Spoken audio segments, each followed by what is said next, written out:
Son 7 actitudes o relaciones diferentes que deberían caracterizar a cada hijo de Dios que ha nacido de nuevo.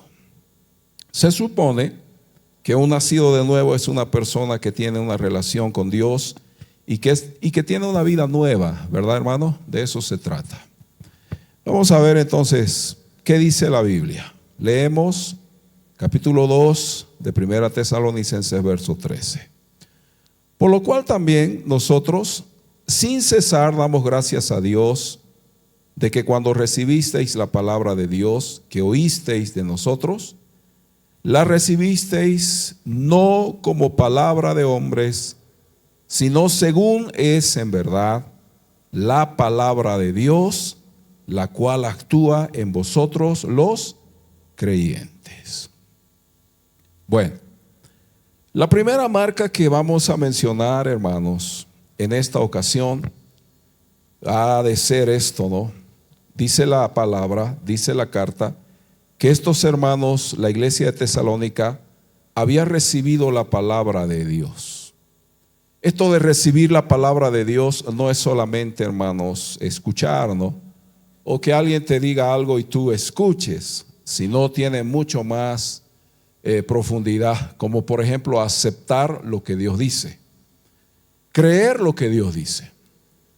Cuando Pablo dice que los hermanos de Tesalónica, que por supuesto era una iglesia gentil, era una iglesia que estaba sentada en la ciudad de Tesalónica, en un pueblo griego, el país griego, y en una de sus grandes ciudades. Miren, la mayoría de esas personas que formaban la iglesia de Tesalónica eran personas que tenían un pasado muy diferente al cristianismo. Bueno, entonces el hecho que ellos hayan recibido la palabra implica que ellos realmente tomaron muy en serio lo que dice Dios. En aquellos tiempos, hermanos, era normal y lo único que se podría ver era predicadores que estaban en diferentes lugares, caminaban, viajaban, llegaban a las ciudades, buscaban sinagogas que eran templos parecidos a estos, donde se reunían judíos y se reunían personas convertidas a Cristo. Entonces, se podría ver personas que llegaban de diferentes lugares, predicadores de diferentes lugares, y anunciaban la palabra. Pero esto fue, hermanos, también el trabajo del apóstol Pablo.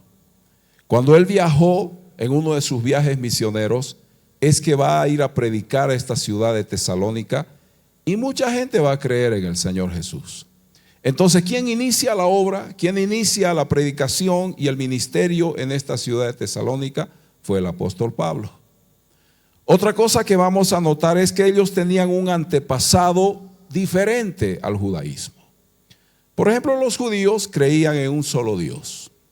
Esa es una de las características del judaísmo, que ellos creían en un solo Dios. Es decir, el judaísmo era monoteísta.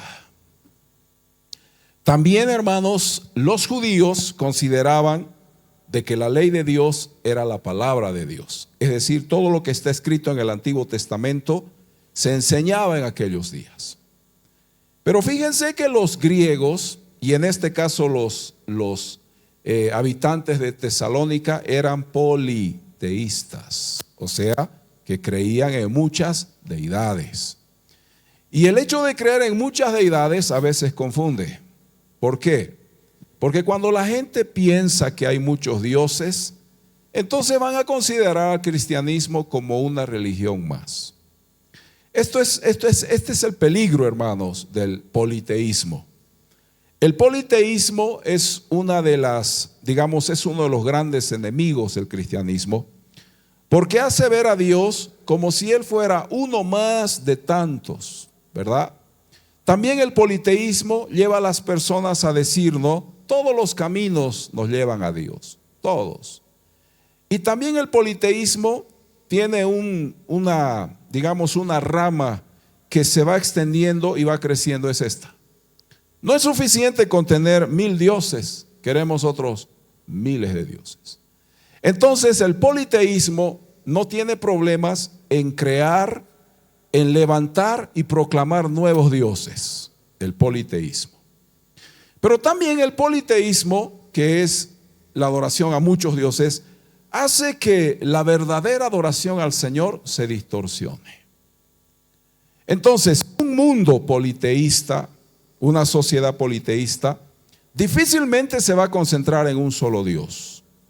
Y cuando Pablo llega a predicar el Evangelio, les va a hablar de un solo Dios, creador de los cielos y de la tierra, y les va a hablar de Jesús, el Hijo de Dios. Esto era absolutamente nuevo para ellos. ¿Qué es eso de que hay un solo Dios? ¿Quién es ese Jesús del cual está predicando este hombre? Claro, Pablo tenía una enseñanza y una doctrina que era completamente nueva para todos ellos. Pero aquí está el secreto, hermanos, y el éxito del cristianismo. Que cuando estos hombres como Pablo predicaban el Evangelio, no lo predicaban como teoría, sino que sucedían señales, habían milagros. Dios respaldaba la predicación con milagros. Entonces Dios se movía en medio de la predicación del apóstol Pablo, y esa era la diferencia, hermanos, que marcaba esa separación entre el politeísmo y el monoteísmo. Entonces mucha gente se dio cuenta que Pablo no era un predicador más. Mucha gente en Tesalónica descubrió que lo que Pablo anunciaba tenía un efecto espiritual. La gente era cambiada, la gente sentía algo especial, sanidades, liberaciones, milagros pasaban. Y entonces la gente dijo, es que el Dios que predica Pablo es diferente a nuestros dioses. Nuestros dioses no hacen nada de estas cosas que está haciendo el Dios de Pablo. Y es ahí cuando comienza, hermanos, la verdadera predicación. Y fíjense, hermanos, les dije hace un momento, la gente de Tesalónica no solo oyó el Evangelio, sino que creyó al mensaje de Pablo. Ahora yo le pregunto a usted, es fácil escuchar la palabra, pero lo más difícil es creer la palabra y ponerla en práctica. Eso es lo más difícil, hermanos. La transformación de una persona, eso es lo que cuesta. Que las personas sean renovadas y transformadas para ser nuevas criaturas es lo que cuesta. Dejar las prácticas del mundo, dejar las tradiciones del mundo, dejar las costumbres del mundo es lo que cuesta, hermano. Mucha gente viene a la iglesia y piensa que puede seguir su vida tal cual era antes. No, yo voy a la iglesia, pero también sigo haciendo lo que hacía antes. Bueno, eso no debe pasar, porque la Biblia nos dice que somos nuevas criaturas y las cosas viejas, ¿qué dice? Pasaron. O sea, todo lo que fuimos ya fue, hermanos. Ya no tiene por qué volver a nosotros. Si antes nosotros teníamos debilidades, teníamos cosas que hacíamos en la vida vieja, en el mundo, pues estando en Cristo, hermanos, estamos completamente renovados. Y los hermanos de Tesalónica habían recibido la palabra. No hay nada más hermoso que un cristiano reciba, escuche la palabra y obedezca lo que Dios dice. Digan fuerte amén, por favor. Porque dice también el apóstol Santiago que existe gente que es oidora olvidadiza. Hay gente que oye y se olvida lo que ha escuchado. Entonces, acá el secreto, hermanos, y la primera marca de esta iglesia es que ellos recibieron la palabra de Dios. Entonces, ellos tenían gran necesidad. Una de las cosas que nosotros tratamos siempre de hacer los seres humanos es de saciar nuestra necesidad. Cuando usted se ha deshidratado por una actividad física, un desgaste físico, por ahí usted ha hecho muchas cosas, va a tener sed, ¿verdad? Su organismo le va a pedir, porque usted ha transpirado, usted ha sudado, usted ha eliminado líquido. Entonces su cuerpo le va a decir, dame más líquido. Entonces, una de las características de nuestro organismo es que cuando estamos deshidratados sentimos sed. Pero por favor, no espere estar deshidratado para tomar agua. Tome agua siempre, ¿sí? Y una cosa más quiero decirle, hermano, no tome soda, no tome jugos, tome agua. El organismo necesita agua.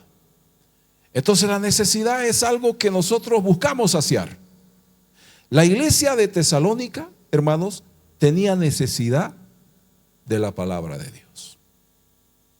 Por eso es importante, hermanos, considerar que nosotros deberíamos anhelar, desear escuchar la palabra de Dios. ¿Por qué? Porque la palabra de Dios es viva, es eficaz, es poderosa. La palabra de Dios trae paz, trae sanidad, trae liberación, La palabra de Dios trae respuestas a nuestras dudas.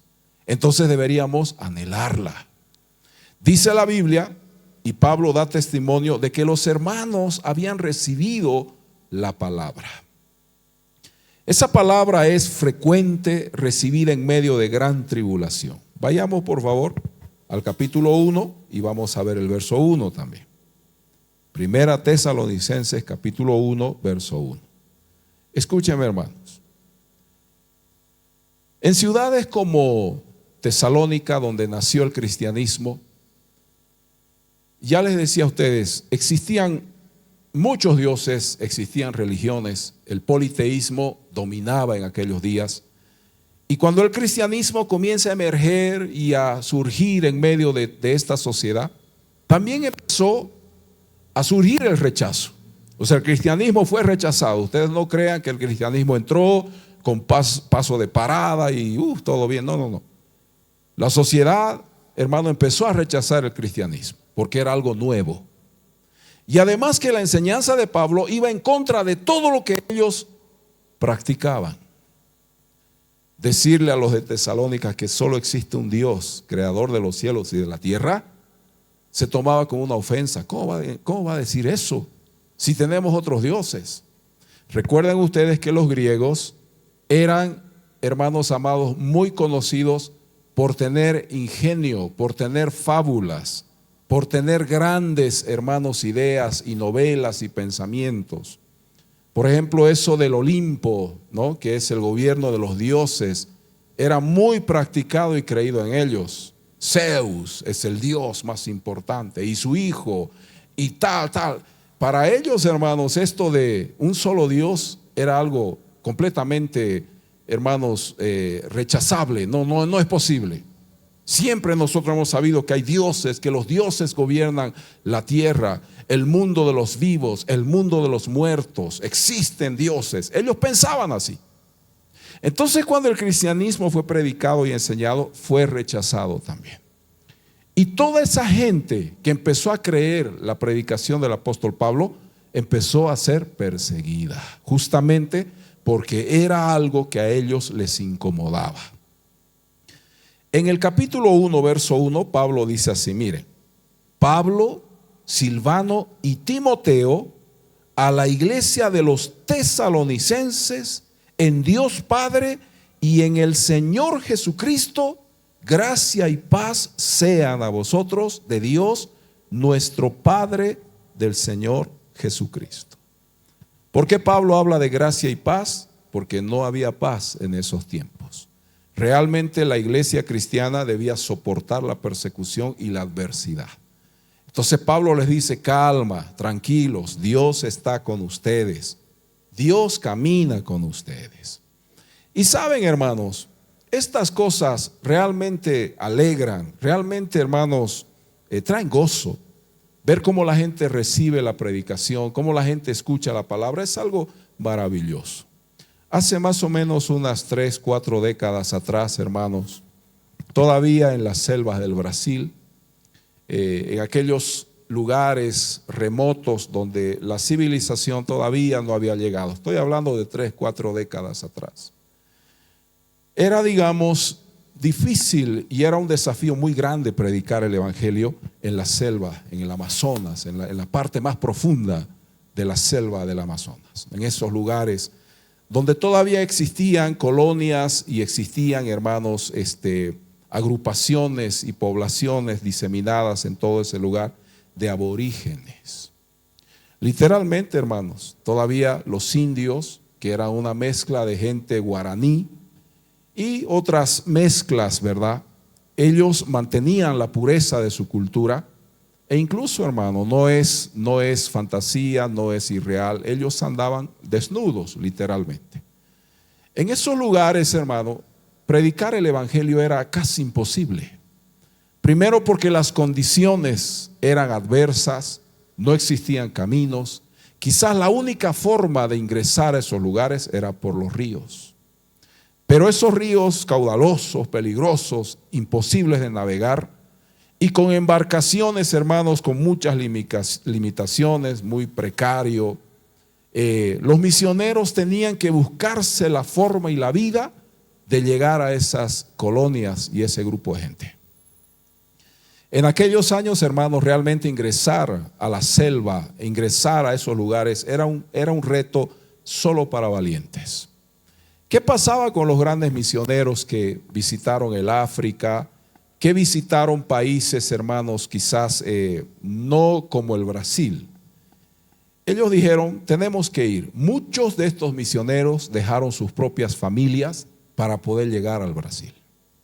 Brasil era un territorio inhóspito, virgen, era un territorio imposible de ingresar, pero los misioneros sabían que dentro de esa selva, en la profundidad de la selva, existía gente. Entonces ellos tenían el desafío de predicar, de llegar a ellos. Primero, hermanos, de llegar para dar a conocer el mensaje de las buenas noticias. El tema es que muchos de esos misioneros murieron en el intento. Y ellos murieron por enfermedades como por ejemplo la fiebre amarilla, el famoso paludismo. Muchos de los misioneros murieron por, hermanos, infecciones estomacales. Muchos misioneros murieron por fiebres raras y desconocidas. No faltó, algún misionero murió por la picadura de una serpiente, cosas así. Entonces, realmente era un desafío ingresar, hermano, a la selva. No se dieron por vencido. Muchos de los misioneros que han llegado a estos países eran ingleses, eran franceses, noruegos, americanos. Eran misioneros que decidieron, hermanos, por la causa de Cristo, ingresar. Cuando ellos llegaron a las profundidades, se encontraron comunidades grandes, hermanos. Encontraron aborígenes, encontraron personas que tenían otra lengua, difícil de comunicarse. Y muchos de ellos fracasaron en el intento. No podían, hermanos, entenderse. No podían ellos transmitir el mensaje a colonias que tenían otra lengua, otras costumbres. Muchos de estos misioneros fueron asesinados, hermanos. Murieron, fueron asesinados por estos aborígenes. Muchos de ellos se murieron ahogados, murieron, hermanos, contaminados. Fue una desgracia realmente llevar el evangelio a este lugar. Pero escúcheme, hermano, perseverar, orar e insistir te lleva a obtener resultados. Muchos de estos misioneros, después de varios intentos, realmente llegaron, ingresaron, y una de las cosas que descubrieron es que no podían ellos llegar con el mensaje directamente a predicar a todas aquellas tribus. Escuchen el evangelio. No. Ellos descubrieron, y la clave fue esta: ellos empezaron a mezclarse y a ser parte de la vida de estas tribus. Porque predicarles el evangelio, ellos miraban y seguían en sus actividades, sus labores, su siembra, su cacería, etc. Pero cuando los misioneros descubrieron que cuando ellos hacían parte y los ayudaban, como por ejemplo crear, hermanos, ductos de agua, ayudarlos en la siembra, en la mejora de la tierra y todos esos detalles que el ser humano conoce, fue lo que realmente impulsó, hermanos, el ingreso del evangelio al corazón de estas personas. Fueron aprendiendo las lenguas, fueron aprendiendo el dialecto que ellos manejaban, y fue así, hermano, como empezó a predicarse el evangelio en ese idioma. Hay muchos idiomas, así como en Bolivia, también Brasil tiene el guaraní, el portugués, y hay otras lenguas que se manejan allá. Lo interesante de esto, hermanos, es, miren, cuando el evangelio realmente fue llegando a los corazones de esta gente y se dieron cuenta que Jesús era el Señor y el Salvador, estos aborígenes, esta gente, hermano, de monte, de selva, empezó a tener hambre y a tener sed por oír la palabra de Dios. Algo que quizás, hermano, era raro, es pues que ellos no tenían la costumbre de reunirse. Era raro para ellos. Entonces los misioneros seguían trabajando, seguían ayudando y seguían predicando. Pero el problema es este, hermano. Cuando se convirtió la gente, de otras comunidades empezaron a escuchar las buenas noticias, empezaron a recibir, hermanos, estas noticias de que Se estaba predicando el evangelio y despertó el deseo de escuchar. ¿Sabe, hermano? Dios nos ha dado el privilegio de escuchar. Dígale a su hermano, es un privilegio escuchar. Dígale. Porque no todos pueden escuchar. Ahora, oír es más profundo que escuchar. La Biblia dice, el que tenga oído, oiga lo que el Espíritu dice. El tema es que muchos pueden escuchar, pero que pocos pueden oír verdaderamente lo que se está diciendo. Estas tribus, hermanos, comenzaron a convertirse, pero eran tan grandes, el territorio era tan inmenso, hermano. Brasil tiene una geografía impresionante. Imagínense, en aquellos años no existían, hermanos, caminos, las embarcaciones completamente, hermanos, limitadas. Los misioneros no tenían recursos, pero ellos decidieron hacer reuniones en la selva. Y los misioneros iban predicando y la gente se iba convirtiendo, las tribus iban escuchando, se iban anoticiando de diferentes lugares. Y saben, hermano, llegó al punto el hambre, el deseo, la disposición del corazón de esta gente, de estos aborígenes, por escuchar la voz de Dios, que hay testimonios de ellos. Viajaban 3, 4, hasta 5 días, hermano, en sus canoas, por las aguas y por los ríos en este país, para llegar al culto. Y algunos hermanos viajaban horas, toda la noche, hermanos, remando para llegar al culto y escuchar lo que se predicaba. Estos misioneros contaban, porque ellos tienen libros escritos, ellos tienen crónicas, hermanos, y ellos decían que cuando comenzaban a predicar veían un deseo por escuchar, se veía en la mirada de los aborígenes, hermanos, el deseo por aprender, por oír las buenas noticias del evangelio, que era increíble, hermanos, cómo ellos sentían una pasión por la palabra de Dios. Lo interesante es que los misioneros cuentan y decían que ellos hacían el culto, la reunión normal, debajo de un árbol, en plena selva, se sentaban en el suelo alrededor de ellos para oír, porque se les predicaba en su propia lengua. Y dice que cuando los misioneros decían, muy bien, hermanos, hemos concluido, tenemos que terminar la reunión, muchos de ellos decían, no, pero es que tenemos que acabar. No, hermano, nosotros hemos remado en nuestra canoa 6, 7, 8 horas y usted con 2 horas de culto ya quiere terminar. No, nosotros no hemos venido solo para escuchar 2 horas la palabra de Dios. ¿Sabe, hermano? Es muy triste decir esto, pero hoy en día el ser humano no quiere escuchar la palabra de Dios. La gente no tiene tiempo para escuchar la palabra de Dios. La gente se excusa cuando se trata de oír la palabra de Dios. Ahora muchos pueden oír, pero es muy importante congregarse. El congregarse habla de tu actitud, de tu deseo. El ir a la casa de Dios habla, hermano, de tu madurez espiritual. Habla de tu disposición, cosa que los tesalonicenses sí tenían, cosa que las tribus, hermanos, allá en la selva del Brasil tenían. Esto, hermano, hace la diferencia. No es solamente escuchar, hay que saber oír lo que Dios está hablando. La disposición del corazón, solo tú la puedes poner.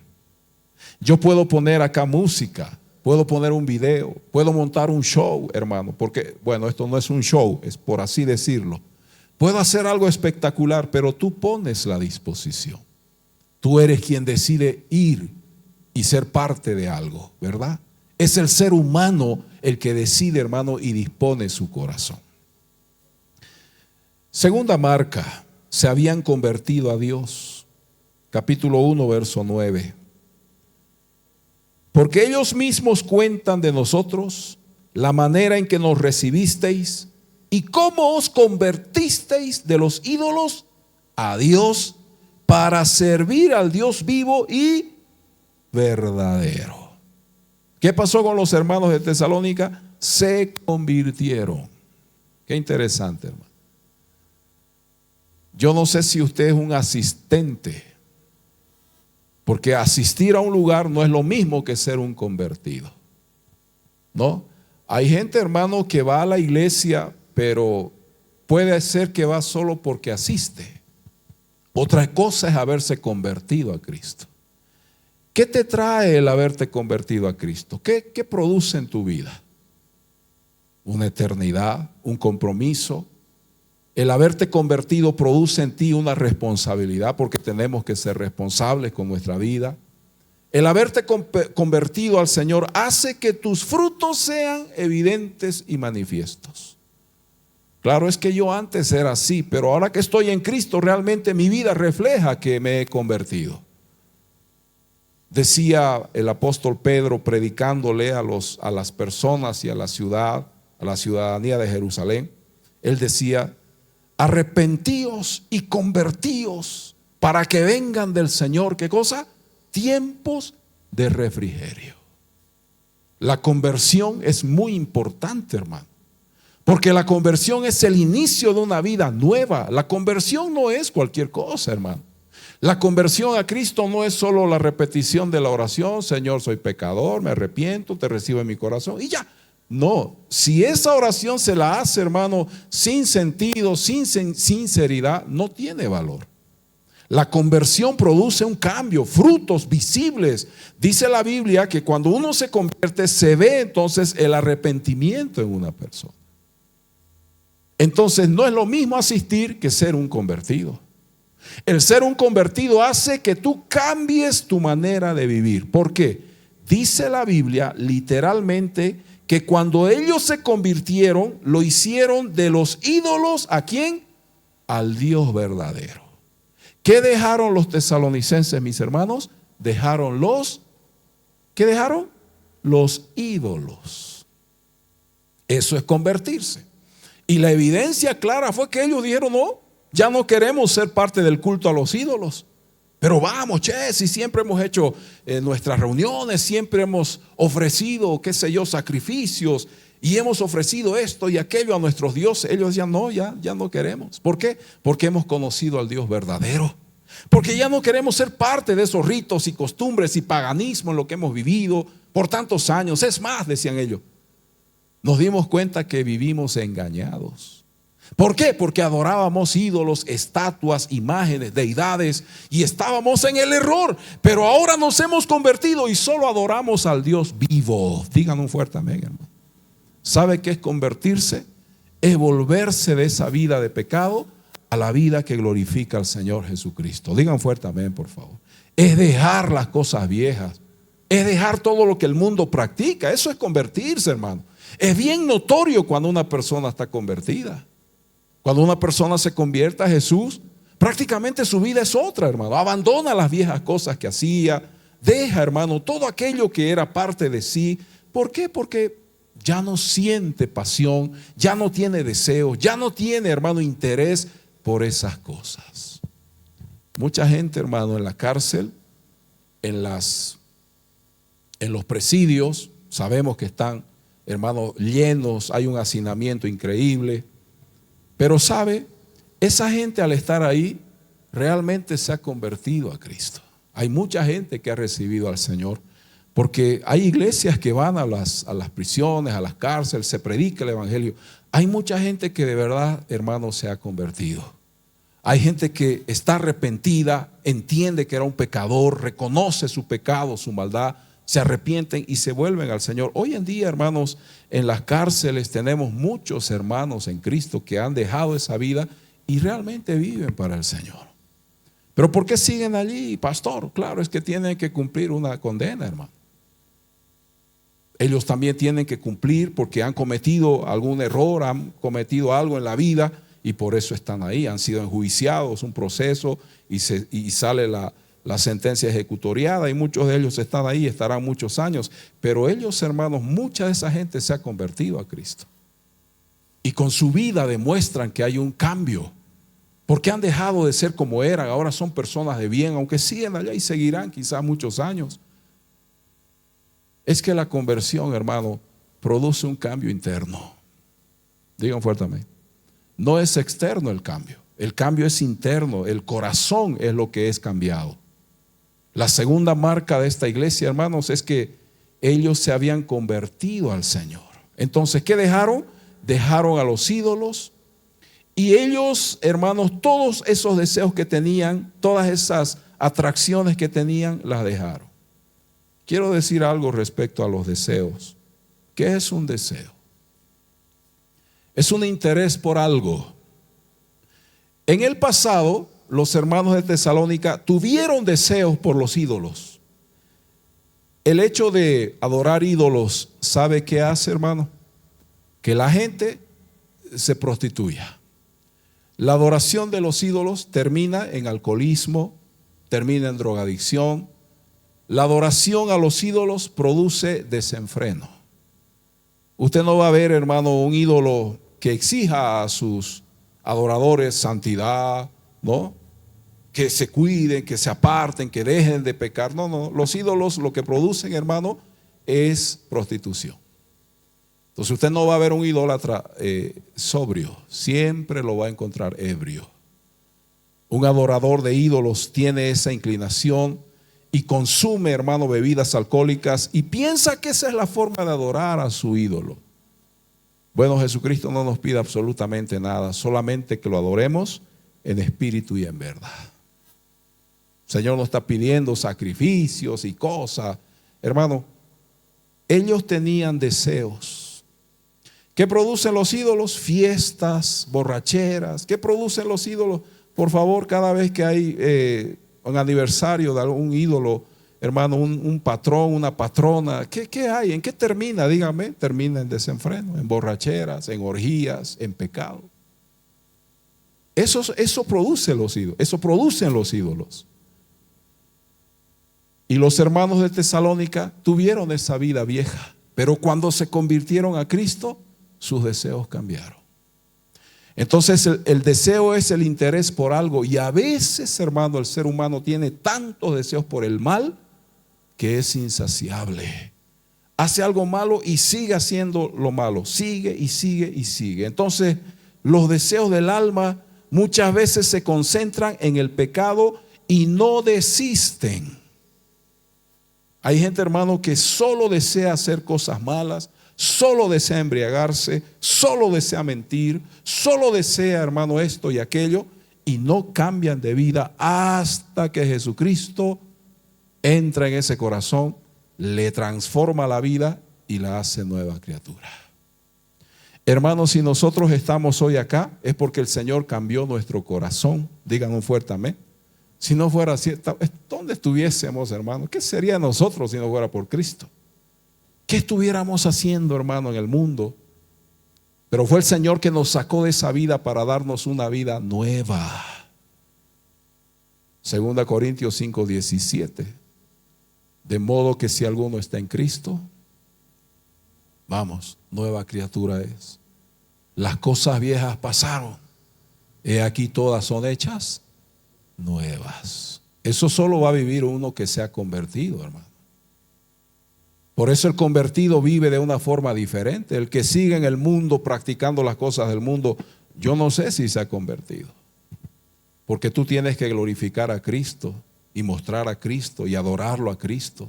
Y Cristo no es, hermano, uno que pide orgías, pide borracheras. No, Cristo pide santidad. Por eso, hermano, es que el cristianismo siempre ha sido aborrecido, porque el cristianismo te exige, es un compromiso, pero el fruto de tanto esfuerzo, tanta dedicación, es la vida eterna. Por favor, ¿qué ídolo nos está ofreciendo la vida eterna? ¿Qué ídolo pues te va a llevar a la eternidad? No existe, porque los ídolos no salvan. El único que salva es el Hijo de Dios. Digan fuerte amén. Tercera marca. Dice que ellos moraban en Dios. Bueno, habiéndose convertido a Dios, los hermanos de Tesalónica encontraron su morada y su lugar de reposo en el Señor. ¿Qué pasó con ellos? Los que se vuelven a Dios, o los que se volvieron a Dios de todo su corazón, nunca tratarán de apartarse del Señor. Hermanos amados, ¿cuántos años tú tienes en Cristo? Una de las marcas que dice que tú te has convertido es que tú permaneces. ¿Sí? Tú permaneces. Voy a dar un ejemplo bien práctico. Si tú has estudiado para ser ingeniero y te titulas y todo eso, ¿qué vas a hacer toda tu vida? ¿Qué vas a hacer? Vas a ser ingeniero. Y te van a reconocer y vas a ser conocido donde tú vayas como un ingeniero. Si tú has estudiado derecho, eres licenciado en derecho, toda tu vida serás ¿qué cosa? Abogado. Eso no va a cambiar nunca. Donde tú vayas siempre serás abogado. Si tú has salido de la normal o de la escuela de, no sé, de músicos, no sé. Si tú eres profesor, ¿qué vas a hacer toda tu vida? Profesor.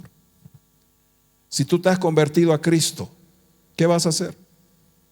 Vas a ser un cristiano, porque eres un seguidor de Cristo. Una de las marcas de los hermanos de Tesalónica es que ellos vivían y vivieron en Dios. Cuando una persona viene a Cristo, se va y vuelve y se va y vuelve. Yo no sé si se ha convertido, porque el que es cristiano permanece, hermano. Pero pastor, es que tenemos muchos problemas, muchas necesidades. Usted no sabe de mis luchas, mis necesidades. Yo por eso dejo. No, el que está en Cristo, hermano, va a permanecer porque se ha convertido. Yo no he visto nunca, hermanos, que un médico con especialidad, digamos un dermatólogo, después de estudiar tanto, de irse a otro país, hermano, de especializarse, vuelve y dice, ya no quiero ser dermatólogo, ahora voy a ser chef. Es raro eso, yo nunca he visto, o sea, no sé si existe, puede ser que existe, ¿no? O de repente, hermano, alguien que ha estudiado para ser, no sé, hermano, un gran ingeniero, no sé, un maestro, no sé, de pronto diga, ya no quiero, no, lo dejo, me voy. Y se dedica a otra cosa. No he visto eso, hermano. Yo siempre he conocido personas que han estudiado algo y toda su vida han ejercido aquello. Y algunos que han tenido la vocación lo han hecho de forma excelente, les ha ido muy bien. Pero yo no he visto, hermano, gente que ha estudiado y después renuncia, deja y después de 2 años otra vez vuelve y después de 2 meses se va y de 1 año vuelve. No, nunca he visto eso. Yo creo que cuando una persona se convirtió a Cristo, permanece hasta el fin. Digan fuertemente. De verdad, hermano. Pero si una persona no se ha convertido, entonces es muy probable que abandone la iglesia y se vaya y diga no. Porque es que no ha habido un cambio en su vida, no hay un cambio en su corazón. Los hermanos de Tesalónica permanecieron en el Señor hasta el final. Vamos con la marca número 4. Los hermanos de Tesalónica servían a Dios. Veamos el capítulo 1, el verso 9. Otra vez leemos, porque ellos mismos cuentan de nosotros la manera en que nos recibisteis y cómo os convertisteis de los ídolos a Dios. ¿Para qué? Dígalo fuerte. ¿Para qué se convirtieron? Para servir al Dios vivo y verdadero. O sea, la parte final de este verso dice, no solo dejaron los ídolos, sino que empezaron a servir al Señor. Hermano, tengo un compromiso con la iglesia. Tengo un compromiso con Dios. Realmente tengo un compromiso con el Señor. No seas una persona desocupada en la obra de Dios. Porque en la obra de Dios siempre hay mucho para hacer. Tengo un compromiso con Dios. Eso decides tú, dónde puedes y quieres servir al Señor. Tú dices, pero yo no sé, pastor, yo no sé cantar, yo no sé predicar, yo no sé. Hermano, dile a Dios, Dios, úsame, yo quiero servirte. ¿Tú crees que Dios no te va a dar un lugar, un espacio específico? Hermano, ten un compromiso con Dios. ¿Sí? No vivas desocupado en la obra de Dios. Porque si tú vives así, entonces no estás viviendo o no estás practicando estas marcas que el cristianismo siempre ha tenido. El cristianismo siempre se caracterizó por ser un grupo de gente que servía al Señor. Hermanos, los cristianos siempre han servido al Señor en algo han hecho. Tú dirás, pero ¿cómo puedo servir? Comienza a orar. ¿Sabías tú que orar por el mundo es un servicio? ¿Sabías tú que regalar un tratado, un folleto a una persona es un servicio? ¿Sabías tú que hacer algo, trabajar con niños, trabajar con jóvenes, trabajar con mujeres, trabajar con hombres es un servicio? Hay tanto que hacer, hermano. Trabajar en esto, trabajar en aquello, que lleve a que Dios sea conocido, que Jesús sea conocido, es un servicio. Visitar hospitales, visitar personas, visitar un enfermo, es un servicio, hermano. Hacer la obra de Dios, visitar o estar en la casa de Dios, trabajar en las cosas del Señor, es un servicio. Hay tanto que hacer, hermano, pero por favor, no estemos desocupados. Tengamos algo que hacer. ¿Sabe por qué? Porque cuando tenemos algo que hacer, estamos enfocados. Cuando no tenemos compromiso y no tenemos nada que hacer, estamos desenfocados. Y cualquier cosa nos distrae.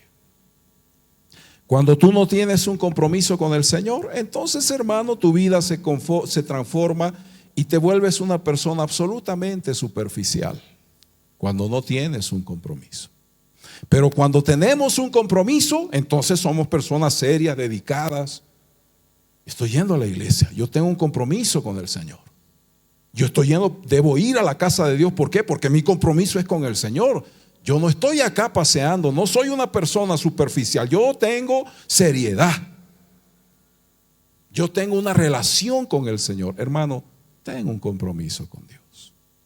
Dile a tu hermano, por favor, ten un compromiso con tu Señor. Dile, por favor.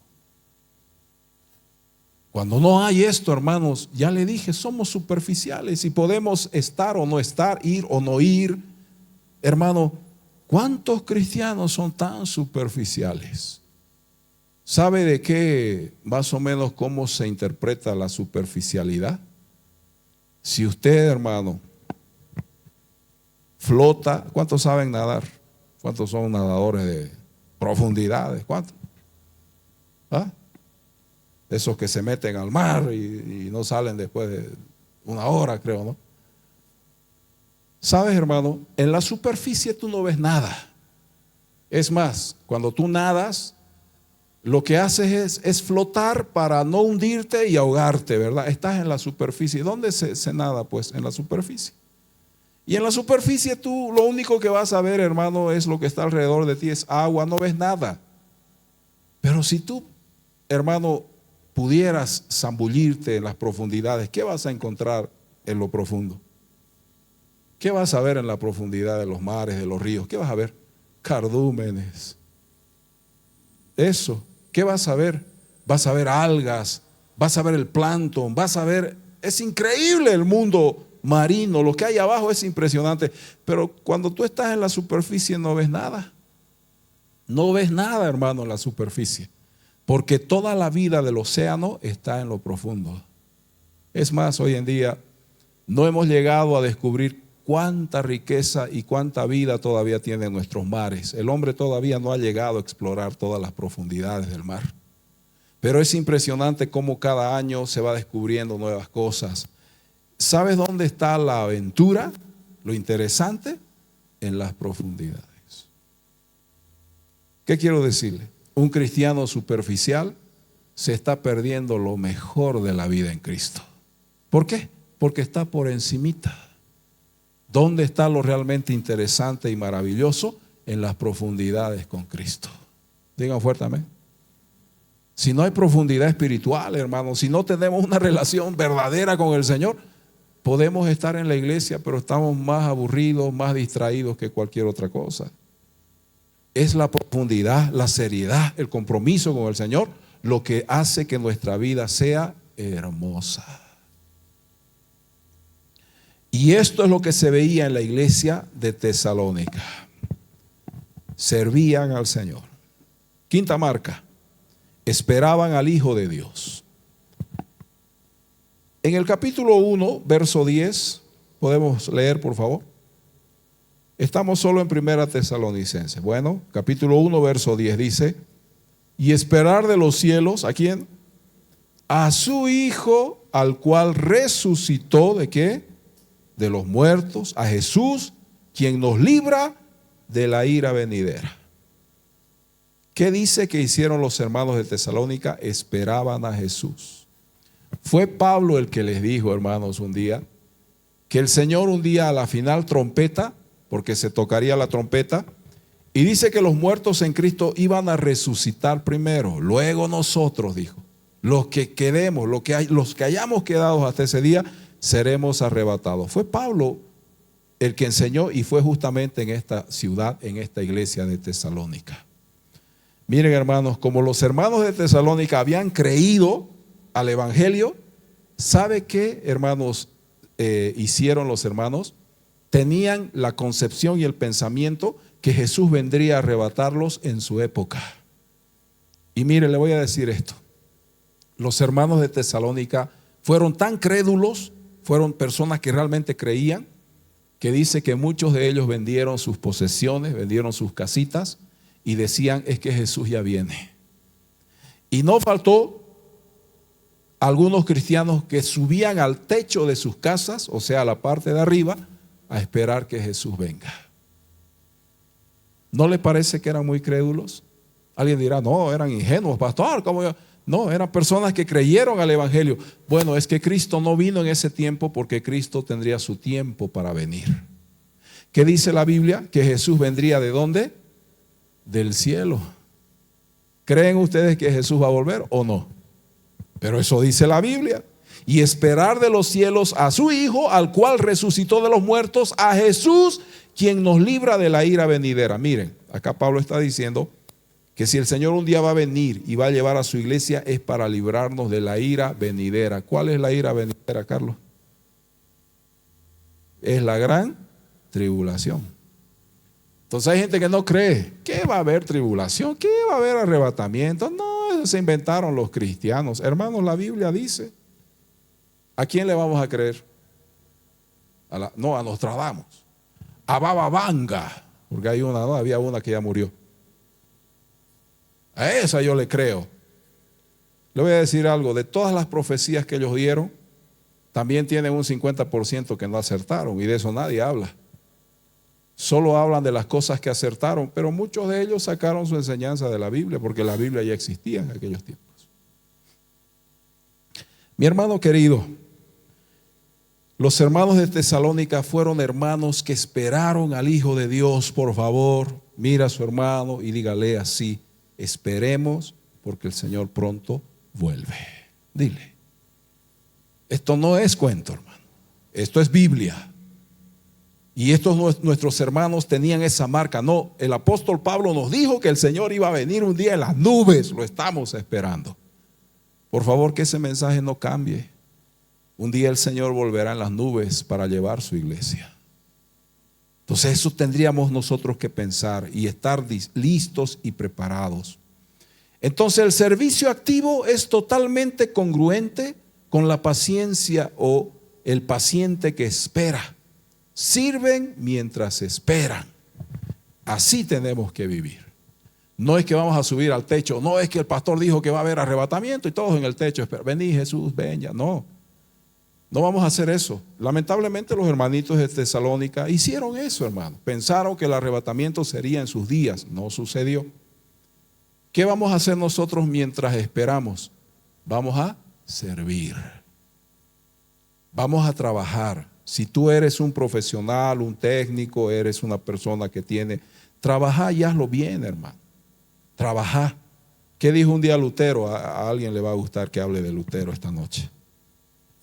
Lutero decía esto: yo voy a vivir, decía, como si Cristo viniera de aquí a mucho tiempo. Decía él, ¿no? Pero voy a trabajar, decía él, como si Cristo viniera mañana. Entonces, ¿qué estaba diciendo él?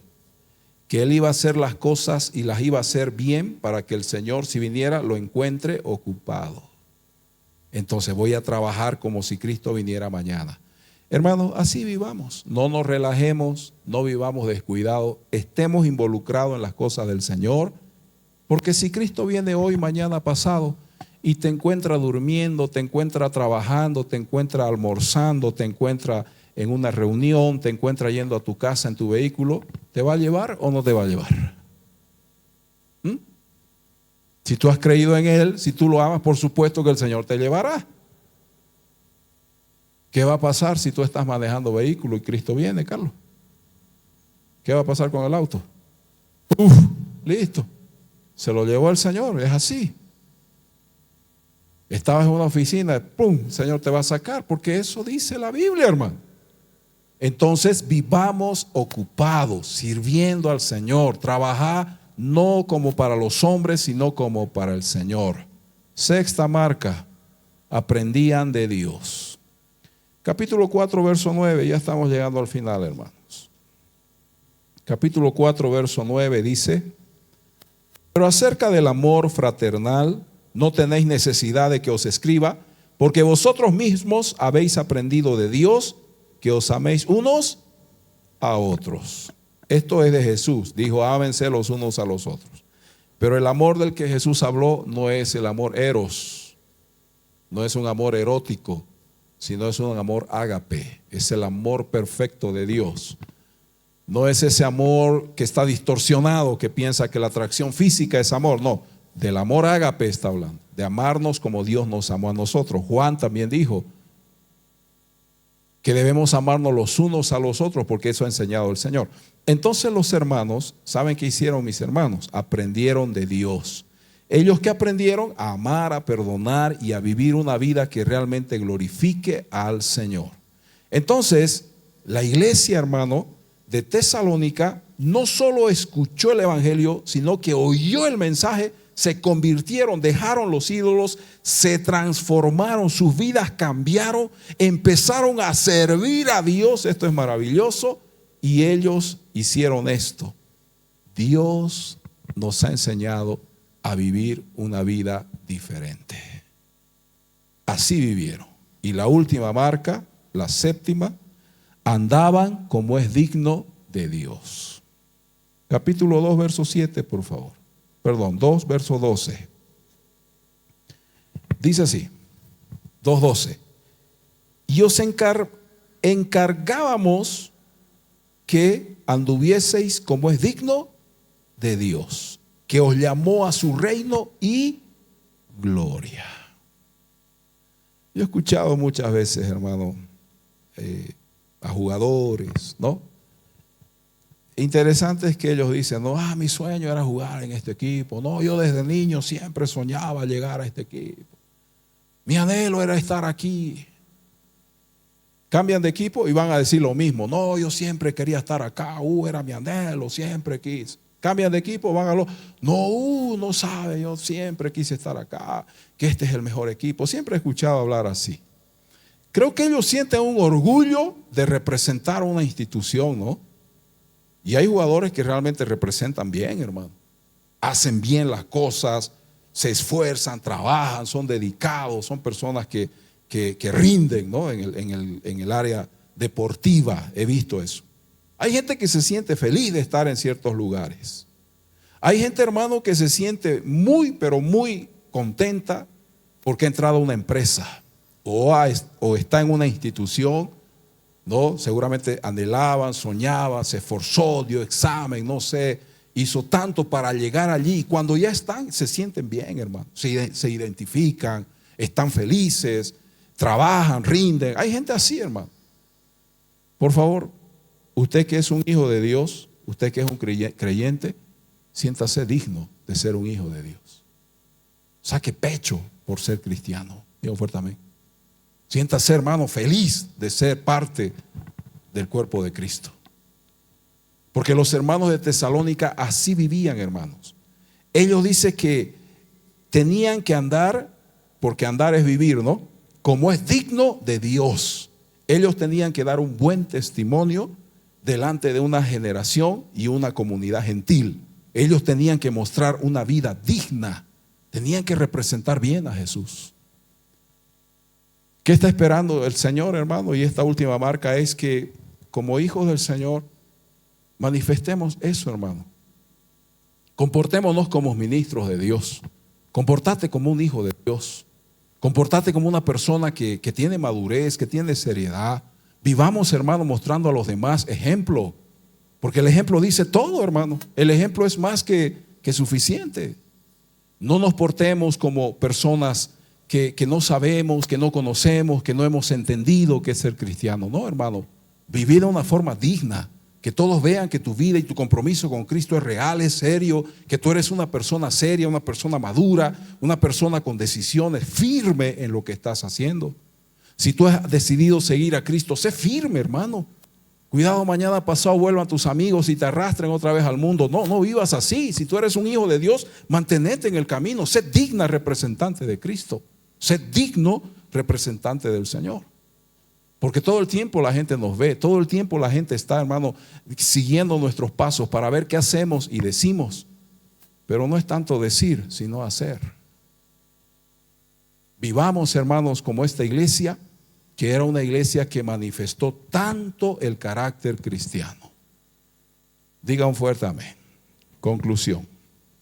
Estas 7 marcas, hermanos, hoy en día también nosotros podemos manifestarlas, no solamente los hermanos de Tesalónica. Hoy en día nosotros podemos también, con la ayuda del Señor, podemos recibir la palabra de Dios, podemos, hermano, convertirnos al Señor, podemos vivir en Dios, podemos servir al Señor, podemos esperar al Hijo de Dios que pronto ya vuelve, hermano, más que nunca. Si hace 2000 años lo esperaban, imagínense ahora cuán cerca está esto.